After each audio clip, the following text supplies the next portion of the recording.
కన్నబిడ్డల కోసం తల్లిదండ్రులు ఎంతటి కష్టాన్నైనా భరిస్తారు. వారి భవిష్యత్తు కోసం అహర్నిశలు పాటుపడతారు. అలాంటిది వారికి ఏదైనా అపాయం జరిగితే ప్రాణాలకు తెగించి కాపాడుకుంటారు. తాజాగా అలాంటి ఘటనే కేరళలో జరిగింది. కన్న కొడుకు కోసం ఓ తండ్రి ఏకంగా చిరుతుపులతోనే పోరాడి తన బిడ్డ ప్రాణాలను కాపాడుకున్నాడు. ఈ ఘటన స్థానికంగా తీవ్ర చర్చనీయాంశమైంది.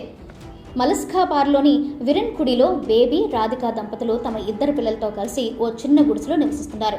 గురువారం తెల్లవారుజామున సుమారు 2:45 ప్రాంతంలో కుటుంబం గాఢ నిద్రలో ఉండగా ఓ చిరుతపులి గుడిసెలోకి చొరబడింది. నిద్రిస్తున్న వారిలో 4 ఏళ్ల చిన్నారి రాహుల్ను నోట కరుచుకుని బయటకు లాక్కెళ్లేందుకు ప్రయత్నించింది. ఆ సమయంలో బాలుడు భయంతో గట్టిగా కేకలు వేయడంతో తల్లిదండ్రులు ఉలిక్కిపడి లేచారు. కళ్ళెదుట చిరుతపులి తమ కొడుకును లాక్కెళ్తూ ఉండడం చూసి వారు నిర్ఘాంతపోయారు.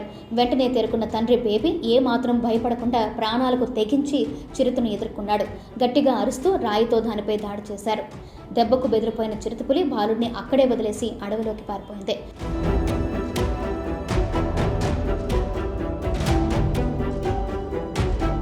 ఈ దాడిలో రాహుల్ తలకు స్వల్ప గాయాలయ్యాయి.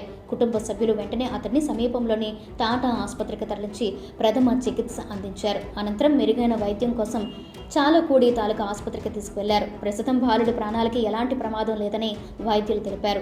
ఆ దంపతుల 2 ఏళ్ల కూతురు కూడా వారి పక్కనే నిద్రపోతూ ఉండగా చిరుతపులి గుడిసెలోకి ప్రవేశించి రాహుల్ని లాక్కెళ్లింది.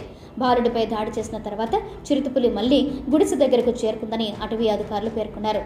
త్రిశూర్ కలెక్టర్ అర్జున్ పాండియన్ బేబీ కుటుంబాన్ని సందర్శించి వారికి భరోసా ఇచ్చారు. ప్రభుత్వ సహాయాన్ని ప్రకటించారు. మలక్కపారా ప్రాంతంలో గత 2 నెలల వ్యవధిలో చిరుతపులి దాడి చేయడం ఇది 3వసారి. వరుస ఘటనలతో అటవీ సరిహద్దు ప్రాంతాల ప్రజలు తీవ్ర భయాందోళనకు గురవుతున్నారు. ముఖ్యంగా పిల్లల భద్రతపై ఆందోళన వ్యక్తం చేస్తూ తమకు రక్షణ కల్పించాలని అటవీ శాఖ అధికారులను వేడుకుంటున్నారు. వన్యప్రాణుల దాడులను నివారించేందుకు తక్షణమే పటిష్టమైన చర్యలు చేపట్టాలని వారు కోరుతున్నారు.